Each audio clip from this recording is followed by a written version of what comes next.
Hi,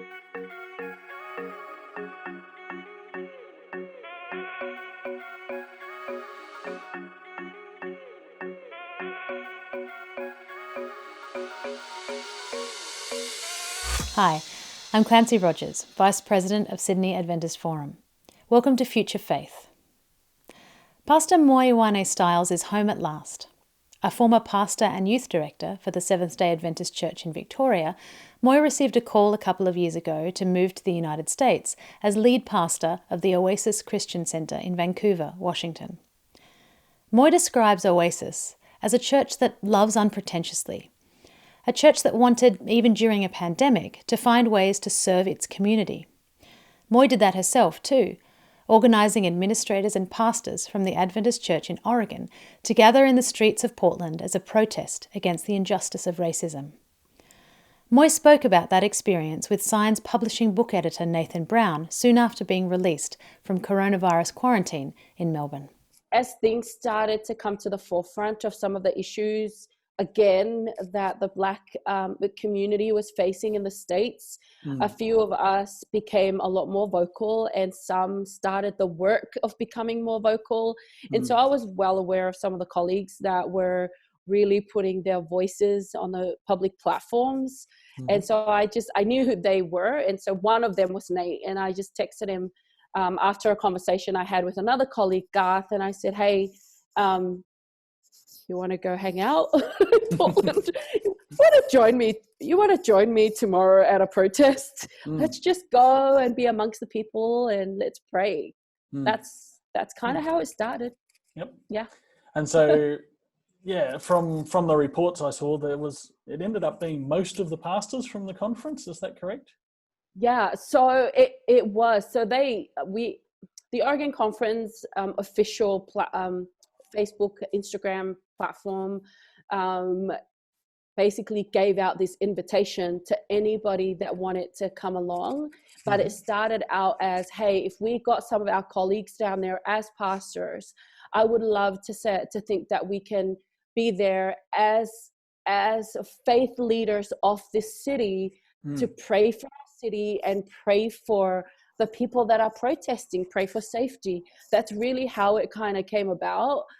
Just the ministry of presence, because I think sometimes we're really quick just to speak to a situation from afar and from our towers. I think is the conversation I had with Nate. I said, it's really easy for us to talk about something, but we're still from the safety of our towers. But what if we spoke to something because we've been in it? And so, Nate nervously invited our colleagues.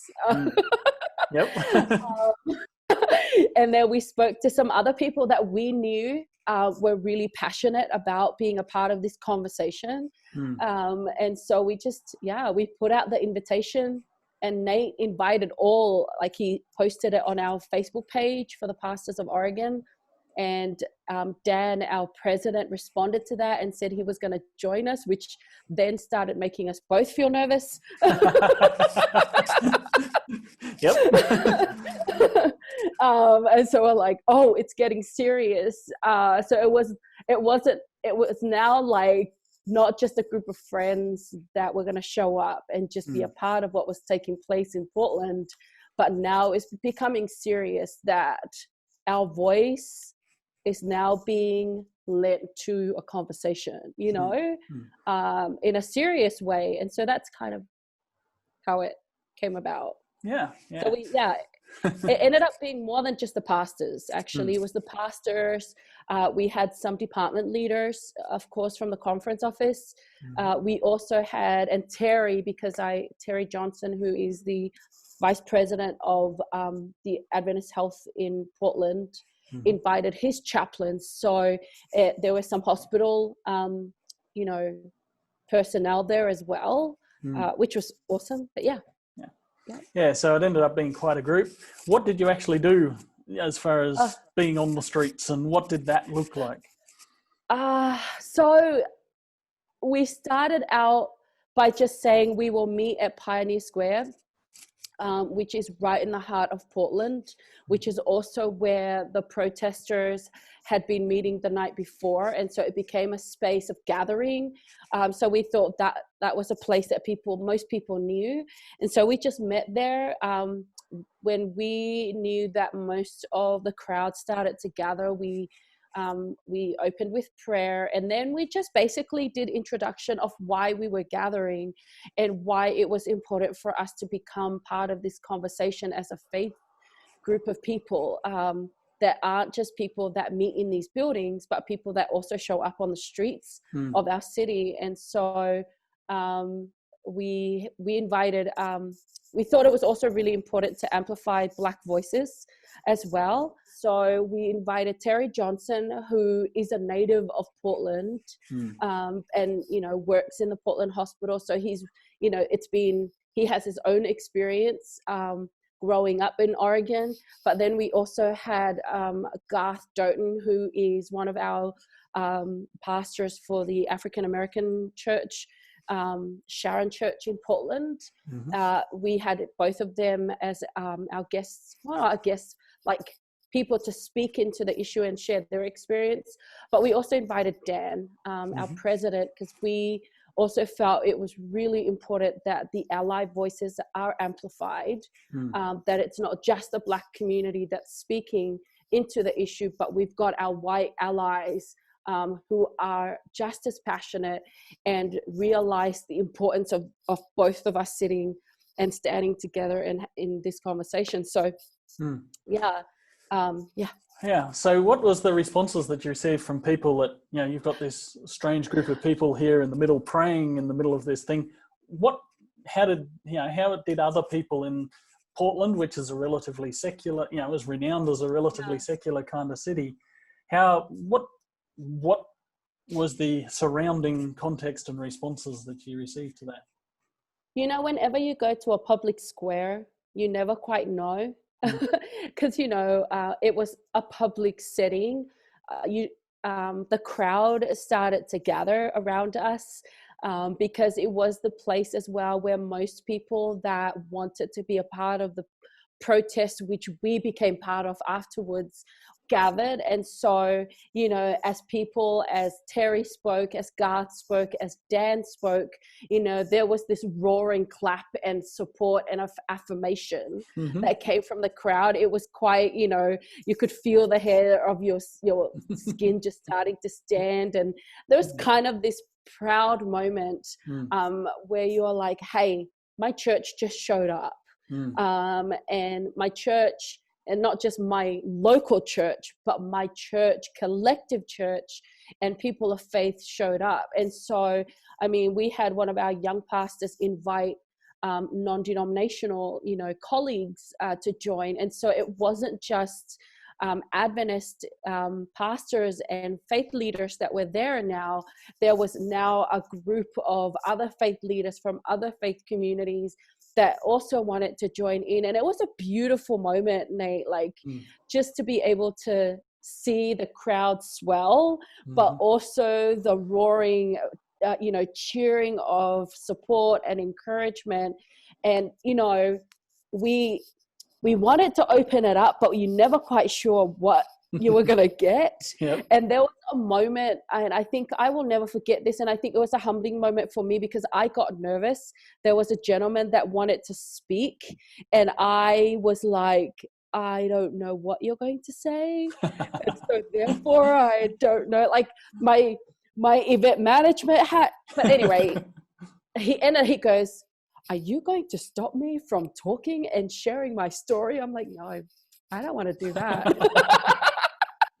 So I'm like, Terry, help me, God, help me. He ended up taking the microphone, you know, the megaphone, and he spoke. And so it was just this beautiful moment of storytelling and truth telling that the rest of the crowd just loved because they were hearing from somebody from the street that wasn't anything. He wasn't part of the group. He was just someone that was walking by and heard us talking and heard us sharing and wanted to be a part of that. It was a powerful moment. That's cool.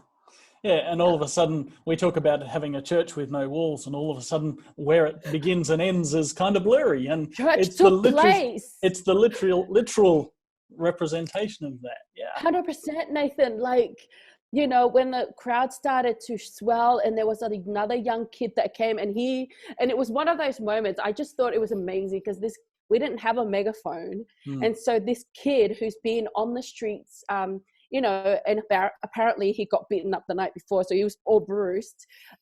He brought this megaphone. He goes, "Do you want to use this?" And I'm like, "Yes." Oh, wow. Speaking about amplifying voices, you know, it was just this beautiful moment where he goes, "Here, use this." And so it became the megaphone that from a kid that just heard us speak, that was used. Oh, it was beautiful. It was beautiful. There's so much symbolism in that moment. Right. It's amazing. Yeah.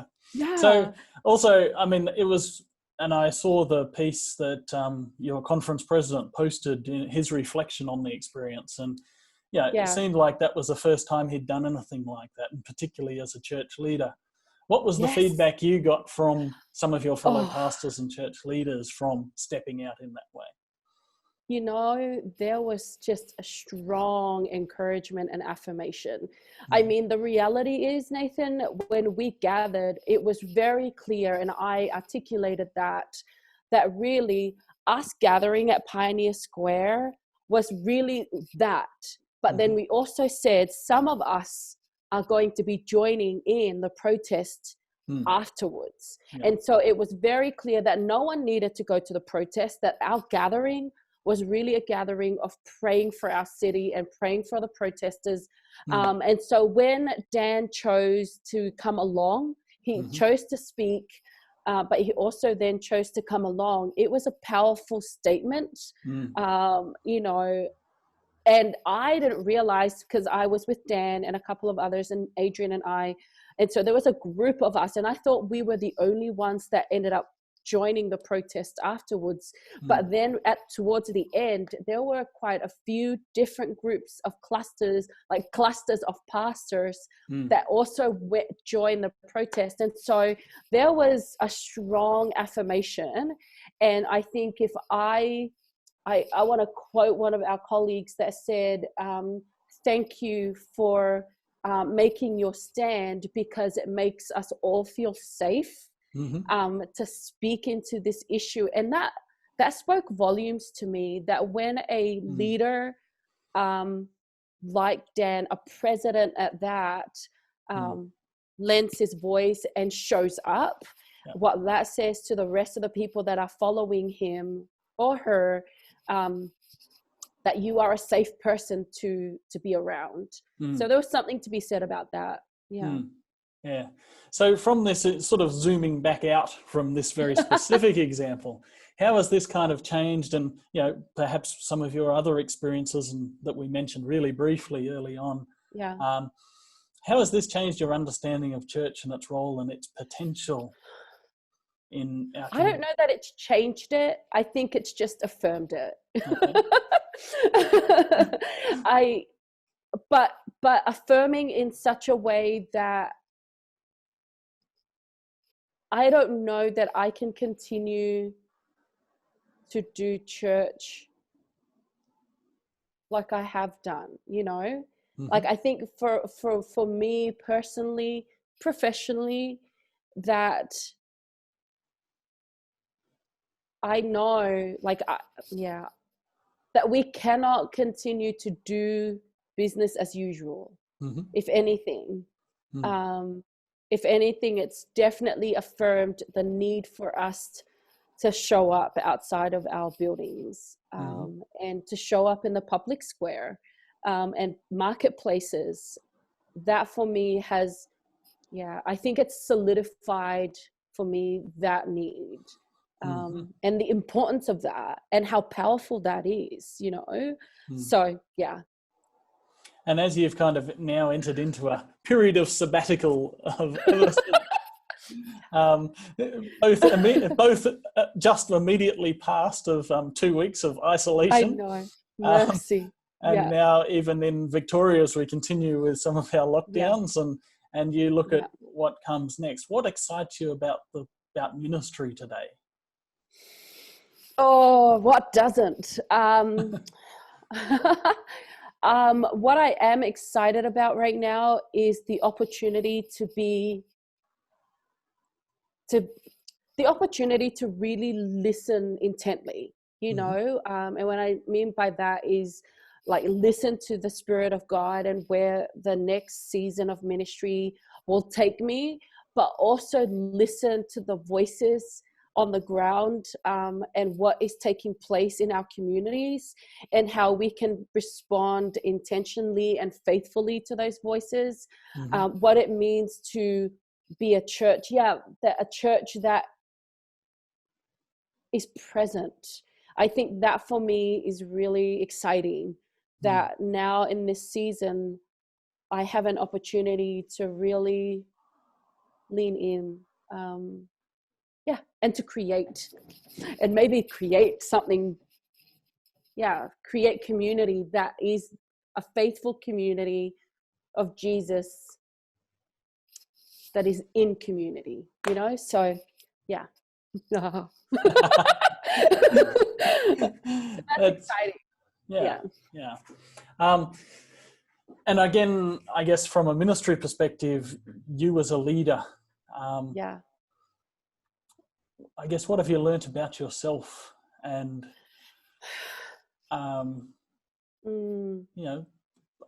in some ways this is a personal question, but perhaps all of these things we lead from our personality and from our from who we are. What have you learnt about yourself in these experiences? That's a really good question, Nathan. I have definitely learnt that I am braver than I give myself credit for. A lot braver. I've never accused you of timidity. But the reality is, even when we are the most confident outwardly speaking, there is always that level of, But the other thing is, I have also learned, and I will never take this for granted, and I don't ever want to abuse the privilege and the platform that I've found myself in, how powerful one's influence can be, And so I think, you kind of get this label of leader, and you often don't know whether that's actually true. And to see what has taken place over, the blessing that I've been given to be given an opportunity to lead, that it really has influence. And so I've learned that, like, people actually listen when you send a text. That's cool.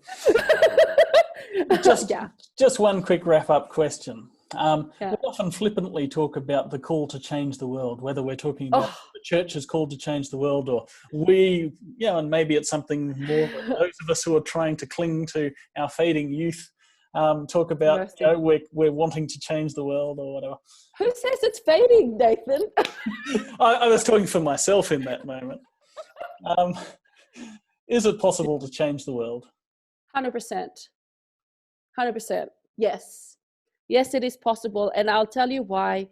Even though there was part of me that feels really overwhelmed when you are a part of these conversations, my new mantra, and I got this out of the book, I'm Still Here by Austin Channing, when Ta-Nehisi Coates, yep. He was asked whether he was still hopeful, and she quotes him in her book, and he states, he was quoted and saying, there were individuals who were born in the 1750s and the 1760s, and these people, when they look back to the great-grandparents and the great-great-grandparents of people that were born in slavery and could only see as far as slavery. And also these people, when they look forward, they still saw that their grandkids and great-grandkids and all of that, the next lot of generations were still going to be in slavery, but it didn't stop them from resisting, and it didn't stop them from struggling. And so she has this phrase where she says, you know, with that in mind, that we can still work to change the world, even if it is in the shadow of hope. And for me, when I read those words, it kind of fueled me again, that even if our struggle, even if in our resistance, we will never be able to see firsthand or secondhand that the product of our resistance and struggle, I think we can still fight for it, because there is a work in the shadow of hope. And I really loved that. So I think, is it possible? Yes. I think we've seen some progress, and we might not see it, but I hope that the next lot of generations will be able to. So that's cool. Thank you for sharing with us, Moe, and thank you. welcome home to Australia. And we look forward to nice. what comes next for you and your adventures and your ministry. Thank you, Nathan. Yay!